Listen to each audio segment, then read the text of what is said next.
What's up everyone, it's DV, and today I'm going to take you back in time to show you the early days of Roblox Skyblock before it became Skyblox and later Roblox Islands. Going through so many of my recordings, it amazes me how far the game has come in a matter of just 6 months. It's only been 6 months since this game launched. And I'm going to show you the old logo, the old thumbnail, old lighting, before we had the shadow map and, we had the day-night cycles. We didn't have that before. And I'm going to show you some old models, some old inventory screens, the original hub, so basically the original lobby that didn't look like this anymore. This is pretty new, actually. And a few things we all miss, like the lack of oily crops. I think we all wish there were no longer oily crops in the game. Before I begin, if you haven't already subscribed, please smash that subscribe button and click that like button if you like daily Roblox videos. So the EasyGG launched Skyblock back in April 18th of 2020, basically not long, again, 6 months ago. And it wasn't too much longer after they had launched their first game on Roblox. It was called Farm Life. It also had a similar style to Minecraft. In the game, you would grow crops and earn coins and raise animals. You'd harvest berry bushes, much like you do in Islands. You'd water plants and more.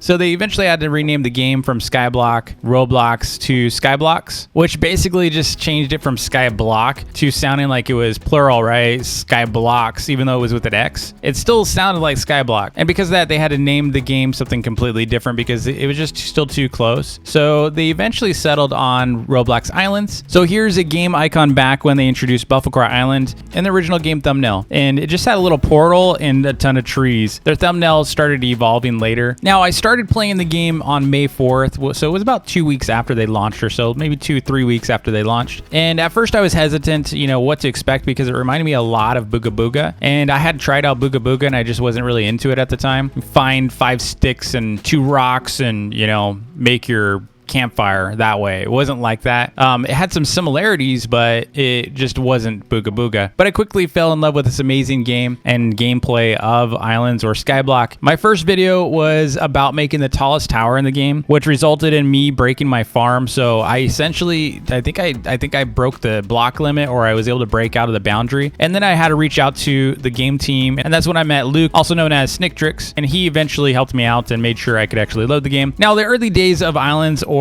Roblox Skyblock looked very different. We had no shadows or day and night cycles, though I sometimes miss the constant daylight, especially when I'm recording or building and I really don't want that night cycle to appear. The game definitely performed way better back then because we had a lot less items, and not many people were making these massive islands that they have today. So back then, no one really made those. Many of the models looked lower quality than they do today. Like, check out this old ore. It's insane. Like, check this out. So it's crazy. They used basically, like, it just looks like a stack of rectangles. And now we have these more rounded ore deposits, look at these ore stacks though. It's just so crazy to think the game started out like this. And we never really cared that much. Like, it was just ore for us, right? So we didn't really care that it looked like this. We just loved the game. And even the iron ore on the conveyors, they basically looked like rusted, like they looked like rusty looking cubes compared to the iron ore models that we have today. So you can see here, look at the conveyor belt with the smelter, and even the smelter had a bit more of a simple model, though the smelter today looks still very, very similar to the old one. It's crazy to see the differences. I also noticed that the stone texture and the wood textures, they definitely look different than they do today. It looks like they have kind of more of a larger stamp or a larger pattern. The trees were also very simple looking and less rounded and vibrant compared to what they look like today. The trunks like bigger, so they used to be really thin trunks, and they just didn't have as nice of a color. They were kind of a little bit more drab looking, a lot less vibrant, and the game is much more vibrant now. And then of course we had the old flowers back then. We have new types of flowers now. So back then we only had a single type of flower. And with the flowers, if you pick them up, you would usually get just flower petals. So you wouldn't actually get the whole flower. And those flower petals could be used to craft colored, blocks like you can today. But you also had a chance to get a seed, and you could replant that flower seed to get more flowers. Now, going to the hub. So the hub looked very plain with basic terrain and textures. And even the buildings were much more simple than what we have now. We didn't have any fishing in the pond. So the pond was basically just water. We didn't even have anything inside the pond. We didn't even have aquamarine. If you think about that, we didn't have anything to do in the pond. Now we actually have aquamarine. You can actually swim in the pond, and go down and farm aquamarine. You can also fish now, whereas we didn't have any of that back then. Basically, the hub was like, walk up to the little NPCs and do your trades and then go back to your island. There was really nothing else. And the adventure was probably the most used NPC beyond crops and stuff. The adventure pretty much got all the traffic. And back then we actually paid for slime keys from the adventurer. So we used to have to buy slime keys from this adventurer, and he would sell us the slime keys. That's why we still have slime keys. They kind of turned into secret items, and so, you know, they're starting to go up in value because it's been so long. But back then we used to pay to get to Slime Island, and you used to have a weapon. It wouldn't let you in unless you had a weapon. So here's the new hub compared to the old one. You can see like massive difference, right? So massively different. And I kept begging them for Easter eggs and hidden stuff, and they really do listen. I like the hidden Easter eggs. I like the hidden stuff. Give us things to kind of explore on the island. And it warms my heart that, you know, they actually do listen to feedback from players. It's so cool to be able to support a game team and a game that actually clearly listens. And, you know, you might not think they listen because they're not going to listen to every single player that gives them feedback, because they do have millions of players that play this game, but they do hear it.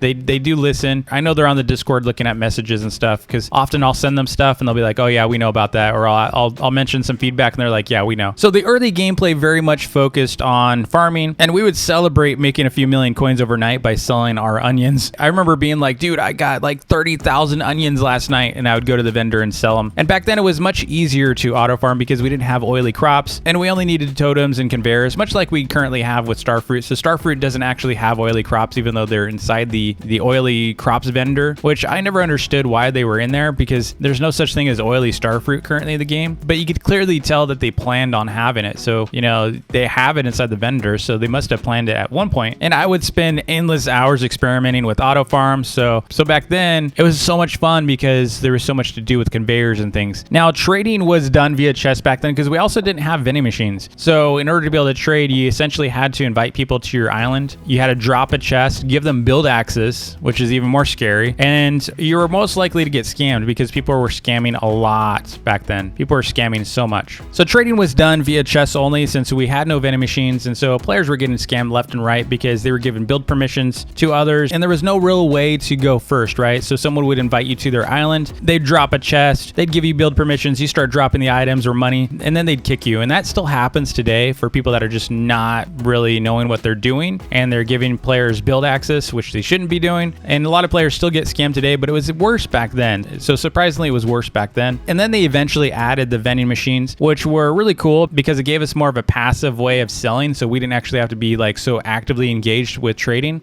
So you just set up a vending machine, put some items in there, and maybe someone would buy them.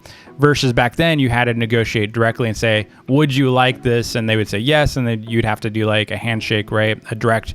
It was much more work back then to trade, which really slowed down, I think, players getting rich. Now with the vending machines, players get rich so fast. But by introducing the vending machines, it also introduced a lot of new duping methods, and players were duping left and right using the vending machines. So unsurprisingly, we had a huge dupe issue at game launch where suddenly people were offering me hundreds of smelters for free during my streams, but they just came out with the smelters, right? And it took me like over 3 hours to grind for my smelter. So doing the math, people dropping, you know, hundreds of these things, you knew there was a dupe issue. People were dropping me hundreds of these things because there's no way they would have spent hundreds of hours on them. And I'm like, how do you have so many of these? And so there was a lot of duping going on early on in the game. And there was a constant looming threat of a data reset. So they were going to do a data wipe. A lot of people didn't want that to happen, right? So they didn't want them to actually reset the data. But I had told them, I said, you know what, if you data wipe, I think you're going to lose a lot of content creators and you're going to lose most of the player base. And I'm glad they didn't do a reset because duping still existed in the game after that. And if you're going to data reset, you better hope that duping is gone. Otherwise, you're just going to continue to have it. And of course, they continue to have it. And now today, it's not as bad, so I don't see as much duping going on. So hopefully things are a little slower now for dupes. Dupers ruined this game, and I'll explain why duping's bad for the game in a separate video. So before we had the tier 3 workbench, we actually used the anvil instead, which allowed us to make equipment like the smelters, conveyors, and chests. And it was much easier back then. And there's only one type of wood, and wood wasn't really used for any industrial stuff. We also had a very different looking UI back then. It was a bit all over the place, and we had no search for inventory. We had to actually scroll through and navigate for what you were looking for. So that was a lot. That was a headache. Because I remember I'd be like scrolling through looking for like a conveyor, and I'd pass by it like 5 times. And the background was a little bit translucent. So, you know, you're trying to like move around and stuff, and the background's changing colors and stuff. And it was just really hard to find icons. Just looking at the older versions of this game really shows how much the game team has actually listened to feedback. But I also think they made a couple mistakes along the way, just as any other developer would. And it's typically because they continue to make the game more complicated where things were simple in the past, right? So whenever you have something that was really easy before and you continue to make it harder, it's not going to make players happy. And I know they know that. So if something was really easy for you to do before and they make it harder, who would like that? Not many people are going to like that. The most notable update controversies would have to begin with the oily crop update. So before we had oily crops, we didn't have them. It was so much easier, right? You didn't actually have to use a washing station, and that actually forced a lot of players to quit. A lot of players quit over this update.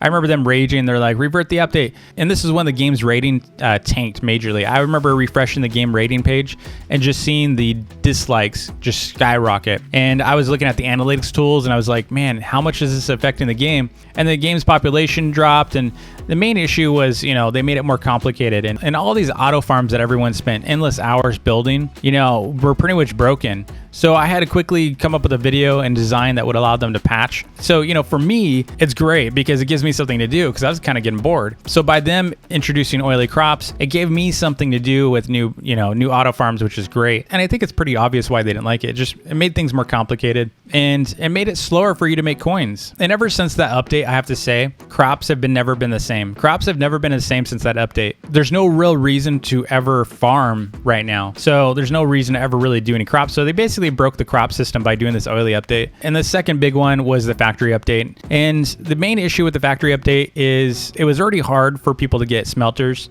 And with the factory update came steel. So they introduced steel, which made it even harder for people to be able to progress in the game. Because we were talking about Roblox. This is not Minecraft. So it makes sense that a lot of players are like, dude, I only have 15 minutes to play at a time. That's my average play session. How am I supposed to grind for 2 to 4 hours? If you think about the math, if you can only play Roblox for about 15 to 30 minutes at a time, that's unfortunate, especially for mobile players. And if you look at the average play time for this game, it's about 10 minutes. The average session is about 10 minutes. So if you think about how long it's going to take them to actually make a smelter, it's incredibly long. It's too long. And this is why most players are giving up on this game, is because it's just too difficult. The difficulty curve is too high. And then with a recent update to the game team made one of their biggest server changes in the history of the game by separating this hub that we're on right now and player islands into individual servers. So essentially, when you go to your island, you're on your own server. When you go to the hub, you're into a separate server. And this really impacted trade. So trading is much more difficult now, which really tipped the scale in the favor of someone who purchased the game pass, right? So the pro passes. So if you purchase pro pass, you pretty much are the winner when it comes to making coins, because if you don't pay for a pro pass, it's going to be an uphill battle for you to be able to make money, because now you actually have to go to published islands. They're the ones making the most money, right? Because